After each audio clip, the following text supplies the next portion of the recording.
Mustafa, thanks for sitting with me today to share a little bit of your journey in your entrepreneurship. So for the folks that don't know who you are, give us your superhero origin story. Superhero origin story. Philadelphia native, proud public school kid. Grew up in Southwest Philadelphia. My mother's a teacher and valued the importance of education, always put that on us.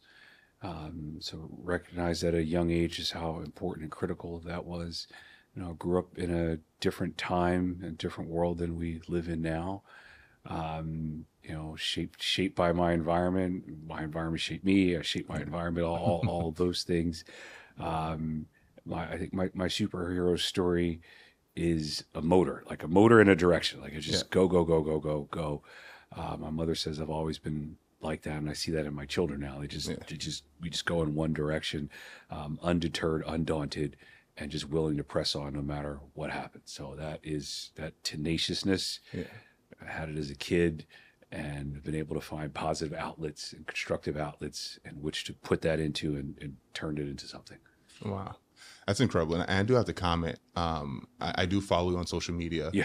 And you must have millions of hours of you running with all over the world. Over, and it just reminds me of that scene from Forrest Gump. Yes. Yeah. And you're just like, I just kept running. You just kept going. Running. And, sometimes it's honestly motivating. I know people think it's like, but I'm like, think about you just running, and it gives me the energy to get up and go to the gym when I'm feeling lazy. That's the goal. I realized recently, realized recently that, running is one of the hardest things that you can do, and people hate it because you can't cheat it.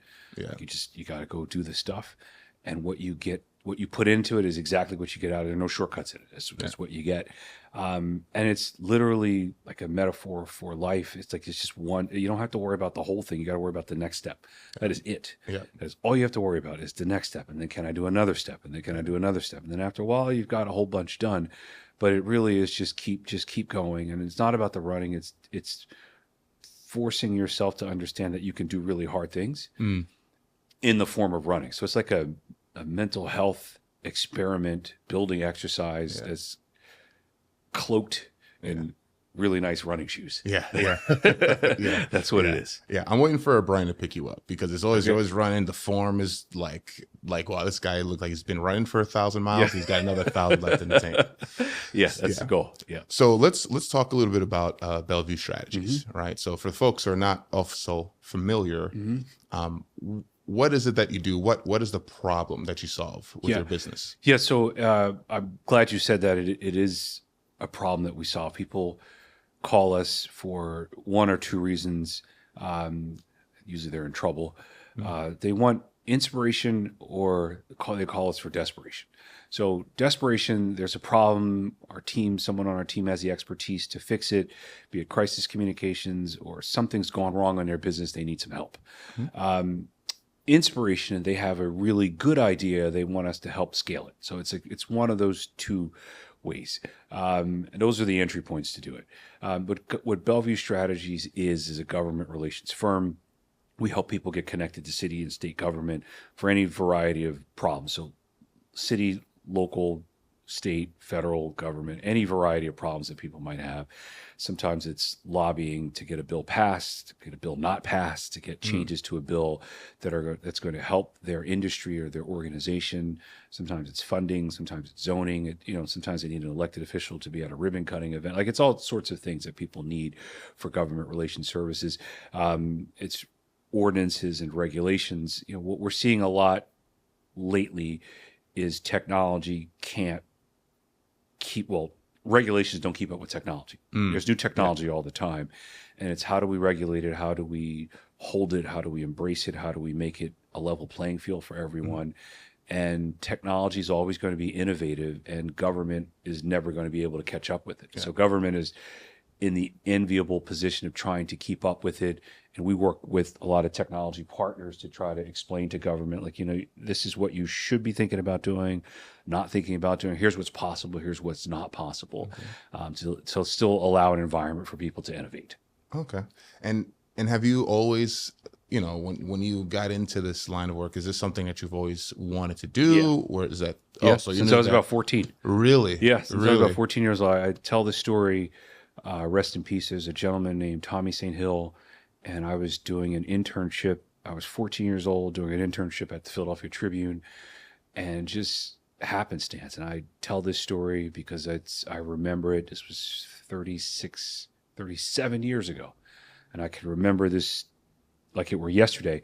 I was leaving the Tribune's offices on 16th Street in Philadelphia, and I walk outside and I see this gentleman. He's getting into a Mercedes-Benz. And I'm a 14-year-old kid, and I see a working man, an African-American working man, getting into a Mercedes-Benz.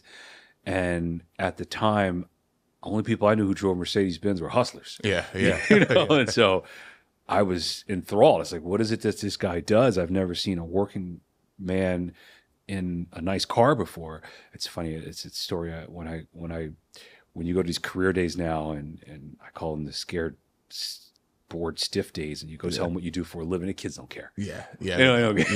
It's too abstract. But if you tell them what you have to a 12, 13-year-old, 14-year-old mind, like, then they want to know how you get there. Like, so I think of my own lesson there.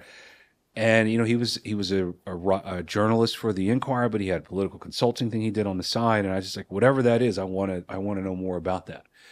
And over time, did another internship again a year later at the Tribune, and saw a political world, a whole social, economical middle class that I didn't know existed from the neighborhood that I grew up in. And hearing names and seeing names and meeting people, I was enthralled by it, and I had wanted to do it ever since. Wow. And just worked at it until I one day was able to start my own company doing political consulting work. That's amazing. Congrats. A lot of folks I speak to, especially in entrepreneurship, sometimes a little bit more of a winding road. Sure. Yeah. So it's really special to see, like, hey, this is what I'm going to do. Yeah. And then not only to see it and to know it, but also to act on it and fulfill it. And, correct. So your 14-year-old self is probably like, yeah, that's what I'm talking about. I can still see that car. Yeah. That's incredible. Still see it. So let's get into the Valley. Sure. Right. Obviously, anyone who's in any form of entrepreneurship knows that it's not sunshine and rainbows. Correct. Right. So walk us through your personal value in your journey. And first, I guess, give us the framework, give us like the setting, like where were you in your process, like first year, second year? Yep. I know exactly what it is. I'll tell a little anecdote first. When you're launching a business, it's a lot like running a race or any other endeavor. Like when you start and when you end, or when you're successful rather, are the two times you get the loudest cheers, claps, applause. And those are the two times you need it the least. Yeah. Because momentum is going to carry you forward when you do it. And at the end, I don't need I'm good now. I don't need it now. It's the middle where it's dark, it's cold, it's lonely, you're scared, you're terrified, you're anxious. Like all your fears are all in the middle. It's kind of like a race. Like when I start a race, everyone's done a 5K or something like that. When I started, I got all the crowds there, the cheering, the water, the music, everything's there. But in the middle of it, where it's like, damn, that's where I need the support, that's when you don't get it. Yeah. And that's where you have to figure out how much it means to you. Can you keep going? What is your forget motivation. What is your discipline strategy to get it through? Because that's where you really need it. And then at the end of the race, it's just adrenaline. I got this, I just pushed through. But and then everyone's cheering you. Then like, where were you at mile 12? Right. So after working for a bunch of people in the space, I had the hubris that most entrepreneurs have. I could do this on my own. Yeah. I'm smarter than these people I work for. They don't know what they're doing. And so you just go out there and you go figure it out. And I found out very soon that the people I worked for, kind of like anyone that's good at something, is that they make it look effortless. And so just because you don't see the effort doesn't mean that it's not happening. They're just very good at it. And so, you may have an idea, you may have a concept, hell, you may even have clients and revenue, but you have to be able to monetize it. You have to be able to operationalize it and systemize it. You have to be able to know how to do your invoices and when to do your invoices and how you get paid and what you should charge for. And in a service-based business, like those things are especially tricky. I'm not buying for $1 and selling for $2. Yeah. Right. Yeah. I got to figure out, how do I do this? Because there's an opportunity cost for doing this that limits me from doing other things.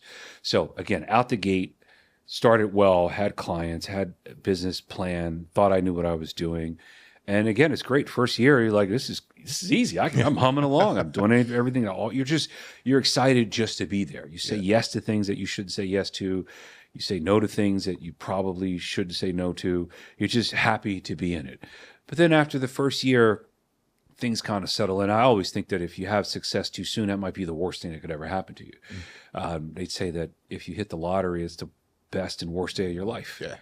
You'll never repeat that again. Like it's just, that's it. Like you imagine your whole life. Like what do I do with this? A lot of people chase it too. And you'll never happen again. I mean, it just doesn't. And so I think having success too soon can be a downside, because you need to learn the methodologies, the process, the routines, the rituals. Like you need to learn all of those things so that you can, like so I can always go back and go do that again if I need help. Yeah. So the first year was okay. Some growth, I brought it on. And then after the early momentum starts, it's like, okay, now what am I going to do? Like you start to just get into the weeds of things as an entrepreneur. Is who's going to pay me? When do I get paid? Understanding the kind of businesses that you should go after. There's no blueprint for what you're doing. There's no guideline for what you're doing. No one tells you got to go after national companies and local. No one tells you all these things. You just got to kind of go figure it out. And I remember I launched, it was a year. So from March to 2015 to sometime in April of 2015, just a natural lull of business. Things just kind of slowed down. And I remember thinking, what am I doing? Is this going to work? I had a 1-year-old child at the time. I was thinking, wow, like what am I going to do? Like, how am I going to make this work?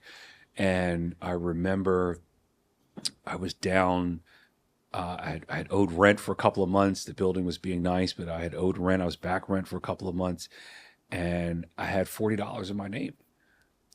$40. Wow. And I was like, what am I going to do with $40? Yeah. And I was like, well, I got to buy groceries because the family's got to eat. Everything else is going to have to wait.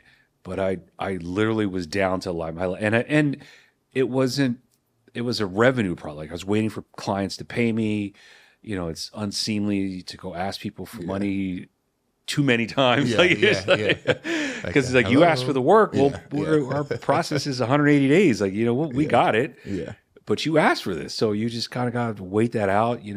It's funny. You start a business, you don't have a line of credit because you don't have a business. And people are like, I need the line of credit now. Yeah. It's funny. Once you're eligible for a line of credit, it's like, I don't need it now. I'm good.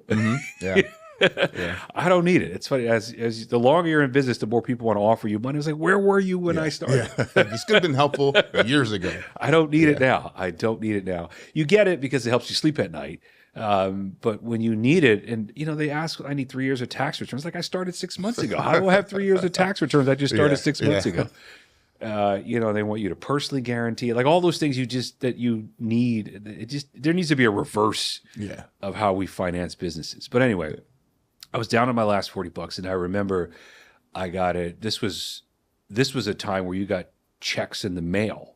It was before direct deposit. Like technology has advanced so much now. I think probably 90% of our revenue comes direct deposit digitally now. It's just you never see it. Yeah. But I mean, I'm talking about you're waiting for the mailman to come bring you a check every day. Just looking out the window. Where's he at? Is he coming today? Meet him at the truck. Yeah, has he been here or not? And I'm in a big office building, and sometimes they miss the building entirely. They put my mail in somebody else's box. Like it's a mess. Yeah. And I got an email that a direct deposit was coming. I was like, whew. Yeah. I made it. Yeah. But it came on a Monday. I remember that whole weekend thinking, what am I going to do? That weekend was a very dark weekend. Yeah. You can't tell people around you, your family, that you're struggling. You just got to eat it. You're a man. You're a business owner. You got to eat it. You got to go through. And I remember on my way to this grocery store that Monday morning. I got the email that direct deposit was coming in a couple of days, and I was like, I made it. Yeah. I made it. Yeah.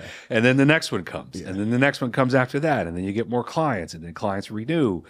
And, you know, it's sort of like the business start was like this, just on momentum, and then it flatlines, and then it kind of goes down, and then it whoosh. Came back up. It comes back up, and I will forever think, you know, of the businesses that just didn't wait long enough to see if it would happen, or if I didn't wait long enough to see if it would happen. And ever since then, no turning back. You know, I had, it was validation that what I was doing was working. Yeah. As is every time a client pays you, it's validation that what you're doing is working. That that not only did I offered a service, I provided a service, they were happy with the service, they paid the service. Yeah. That's the loop. Yeah. And it all works. So you just keep doing it over and over again and shows that it's working. And actually the better part of the loop is they go tell someone else that you did all the things that you said that you were going to do, and it worked. But I will always remember the time, the feeling, the place of what that felt like. It's like, what am I going to do? I have to go get a job? Like, what is it that I'm going to go do in this moment where I feel like this didn't work out? Yeah. This didn't work out the way that I wanted it to. Were you say you were close to quitting? I wasn't close to quitting, but I was entertaining plan B, C, and D. And I think when you entertain plan B, C, and D, you lose focus of plan A. Yeah. And plan A is, I think this is something that can work. I need to stick to it. Yeah. But your brain is programmed to be conditioned to fear, to doubt, to anxiety, because, you know, back in the day, there was a woolly mammoth coming to get you. You had to be ready all the time. Yeah. And so your brain can't really differentiate different types of fear. It just thinks that everything is scary. Yeah. And so, like, trying to stay focused on plan A is what you need to do. But, you know, I was ready to give myself an out just in case this didn't work out. And I'm glad that I didn't. I'm glad I stayed with plan A, because it worked. Yeah. And every time I got that feedback loop, that's the other part about being an entrepreneur, is you have to keep pressing on without the feedback loop. Yeah. I'm throwing this out there. I hope it works. Yeah. And just to get up every day without the feedback loop, it's a lot like if you're just starting to work out. I don't have the feedback loop. Yeah, not at all. No. You actually have a negative feedback. You do, because it sucks. Horrible. You feel so bad. It does, right. It's like, why am I doing this? Like, it does. Hell, you may actually gain weight at the start because your body's trying to adjust to all that you're doing. You're hungry all the time. It's like, what the hell am I doing? Like, this is a negative feedback loop. But as an entrepreneur, you have to create your own feedback loop and just say, I'm just going to keep doing this over and over and over and over again. I tell people all the time, like, when you're learning something new, the variable that you don't have is how many times you have to do the thing. Because if I told you I want to learn how to do handstands, if I said to you it's going to take you 1,112 times of doing them, you would be like, fine, I'll call you back after I get to 1,000. Hash them off. Yeah. Right. Yeah. It's just, I don't know how many times it's going to take to, and that's the unvariable, the variable of uncertainty that's there, that I don't know how many times it's going to take for me to do this thing. But if you knew it, it would take all the guessing out of it. I was like, that's it? 1,100 times? All right, I'll see you later. Right, I got to do 4 a day for the next 12 days. You just do the math. Just do the math. Okay, so by winter. Right, I'll be good. I'll be proficient at it. And so when you're starting out as an entrepreneur, you're like, there's no feedback loop to tell you that it's working. Yeah. Sometimes you'll get something, sometimes you won't, but a positive feedback loop, you got to create your own. You just got to say, I got to keep doing this thing. And then after it works, and it's like, okay, well, those are the signs that this is the thing that's working. Yeah. And so a few months after that period and things started to go up, I remember I got a job offer that was about twice as much as I was making as an entrepreneur. And I thought, well, maybe I should do that. But then I was like, no, just stay the course. It's plan B. Plan B. But I'm in a much stronger position to resist plan B than I would have been a couple of months earlier. Because if that job offer had come in then, and I'm still a solo entrepreneur at that point, I don't have to whine anything down. It's just, all right, you offer me a job, benefits, salary, stock options, I'll take that. But sometimes it just hang in there. Yeah. You see that it's working, just go for it and go and see. And you know, over time, if you just keep showing up, like with everything, working out, parenting, life just keeps showing up over and over and over again. It will work out for you, but I'd use parenting again as another thing where you're not getting a feedback loop. You're pouring yourself into your children. You're trying to show them a good example. You have no idea if it's working. Yeah. No way. The only way you know it's working is when they're an adult and they don't go to therapy. Yeah. Right? Or if they're in therapy, not because of you. And that's just correct. Right. They're in therapy not because of you. Okay. That's a 20-year loop. Yeah. Yeah.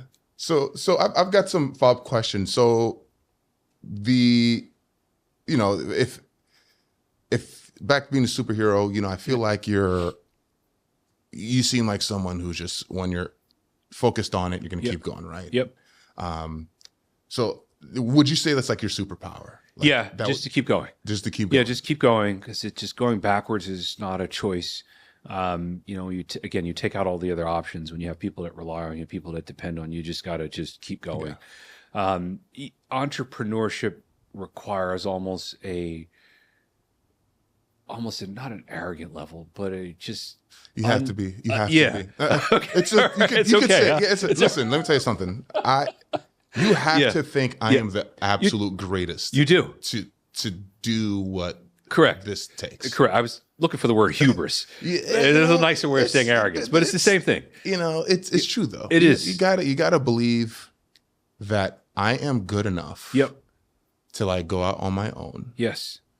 And convince people I'm the best X at this. At this thing, correct. That is correct. It's an almost supernatural level of hubris, of arrogance, what have you, to convince yourself that you can convince other people that you're the solution that they need. Yeah. And the key to that is you got to believe it yourself first. Because you're not going to be able to sell it to them if you don't believe it yourself. And so like that, I'm sure there's a Venn diagram between psychopaths, entrepreneurs. Yeah. It's a very big overlapping circle, probably. There is, because like you have to believe in it anyway. And my fellow entrepreneurs that I see go out there, like criticism, complaints, like that just washes off of them. Like I just all right, I got to get up tomorrow. I got to do the same thing. I got to do it over again. Like I got to do this over and over again. And I can't let the self-doubt is almost a thing you have to exercise out of your approach to life, because like there's no room for it. It's not helpful. Yeah. That's a good point. I'm gonna segue into some questions here. Some might be business related, some might be. So your superpower definitely is that perseverance. Yes. I'd say, right? Would you say you have like a kryptonite? Is there something, or maybe you used to, or something like, what would you say is maybe something you're working on right now? Something I'm working on. Yes. Yeah. Definitely there is a fine line between delayed gratification and recognizing what you've done. Because you can do delayed gratification until you drop dead. Yeah. I'll celebrate then, I'll acknowledge it then, I'll blah, blah. And then you just drop dead one day and it's like, damn, I never acknowledged what I did. Yeah. And so I'm learning to say, I worked this through with my therapist, and he's like, just if you look at it as life as you got 100 floors to climb, acknowledge that you've done 95 already. Like that's a big deal. Like acknowledge it. Yeah, you still got somewhere to go. But if you fall, like you're not falling down to zero. You might fall into the 80s. You can dust yourself off and get back up there again. And so acknowledging how far you've come but still pushing is a part of the balance thing that I still need to figure out. Nice. Okay. I can feel that too. Sometimes my wife is really good at saying, listen, I know you think you've done nothing. Let's rewind to correct. 10 years ago when you started at Merrill, cold calling. Right. And I'm like, you're right. Thanks. Okay. Cold calling is a good skill, by the way. Let me tell you. I don't know if people still do that or not, but listen, I'm only here because of cold calling. Because of cold calling, yes. It's a good skill. So what would you say is a non-business related habit that you have that has contributed to your success? And you can't say running. No. So a non-business related habit, I could say it's not related to my current business. I have a sales background. Yeah. and I sold TV, radio, newspaper. Like for one of the first, I gave you a phone book. Yeah. And you go through the phone book and you just leads, man. You just call people. Yeah. And so just knowing how to do that, how to generate business, how to develop business. Superpower is knowing if you're talking to a decision maker or not. It's just a skill. Like I can sniff out if I'm talking to the right, because people will never want to tell you they're not the boss, and that's okay. Yeah. I got that. Yeah.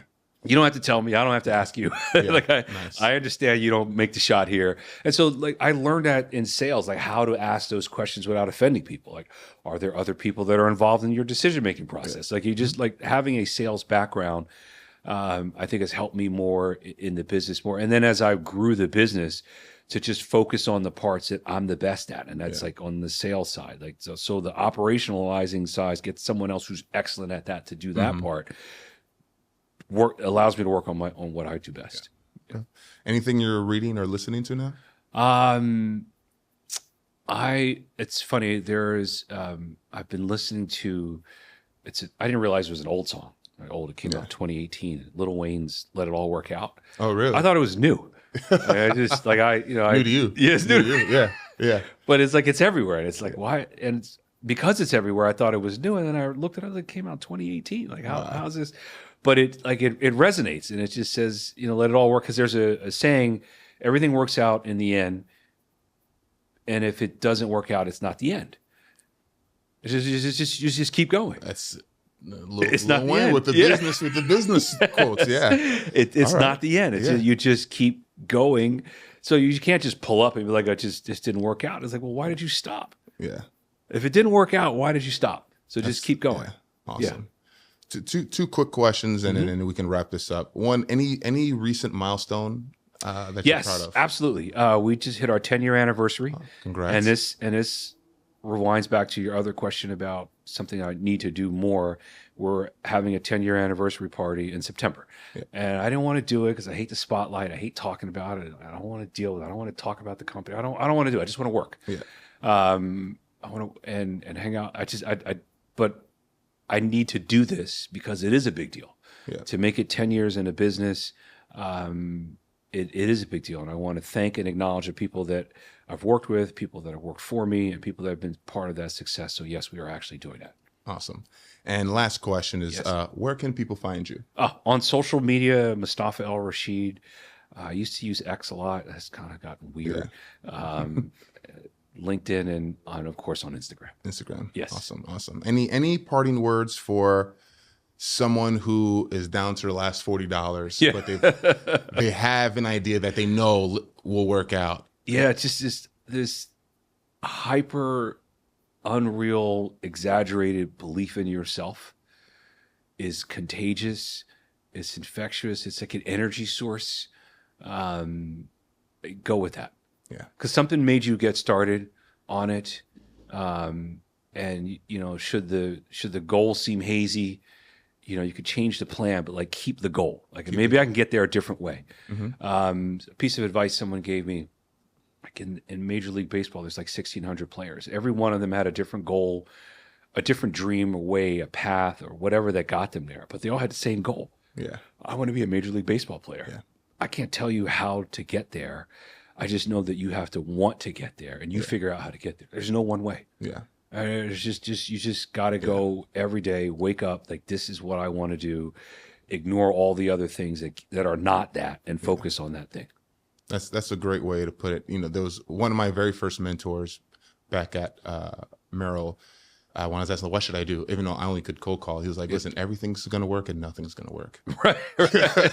Right. Yeah. That's right. So, yeah. Well, listen, I appreciate you taking the time out of your busy schedule to share your journey with us. And nice talking to you. Thanks. Yes, thanks. Happy to be here. Here are 3 business plan lessons from my conversation with Mustafa.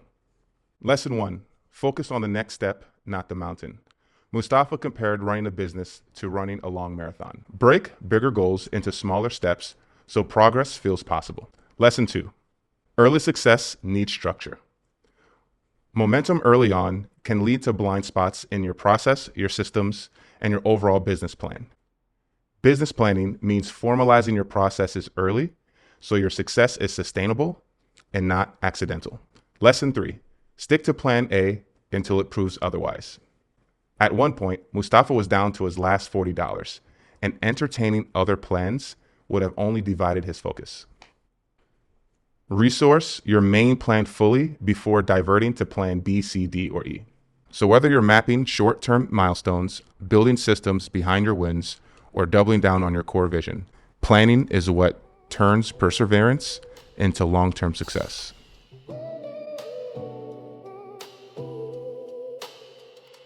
I was down on my last 40, stomach growling, rent late. Told myself don't fold, don't hesitate. Dark nights whispering, voices full of doubt, but I kept pushing through, let it all work out. Southwest Philly kid, mama preached education. 10 toes down, built my dream on foundation. Saw Benz pull up, thought only hustlers rode, but a working man showed me there's another road. At 14 locked in, vision in my sight, said I'm chase this dream until the day I get it right. They cheer when you start, clap when you done, but in the cold middle miles ain't a soul, not one. I was down.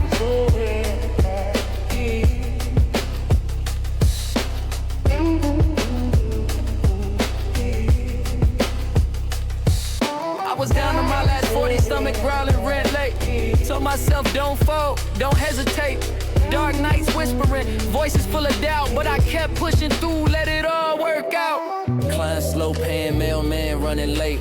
Staring out the window like I'm wrestling with a fate. Plan B, plan C, trying to creep in my brain, but plan A's the only road that's keeping me sane. Entrepreneur hubris, call it arrogant faith. Convince myself I'm the best before I step to the plate.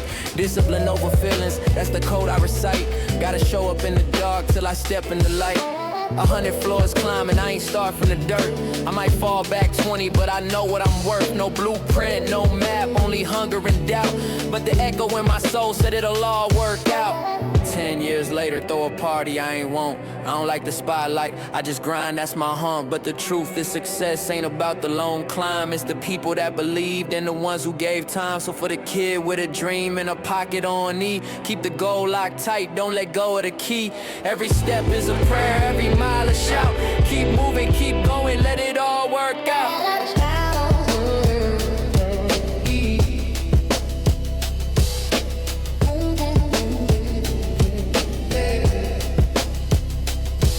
I was down to my last 40, stomach growling, rent late. Told myself don't fold, don't hesitate. Dark nights whispering, voices full of doubt, but I kept pushing through, let it all work out.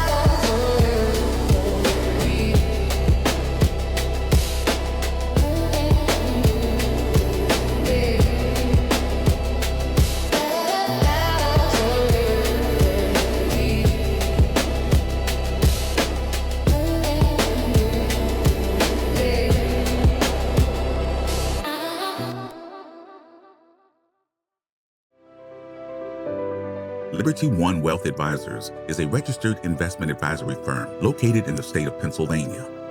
Any options expressed are derived from sources generally believed to be reliable and are provided for informational purposes only.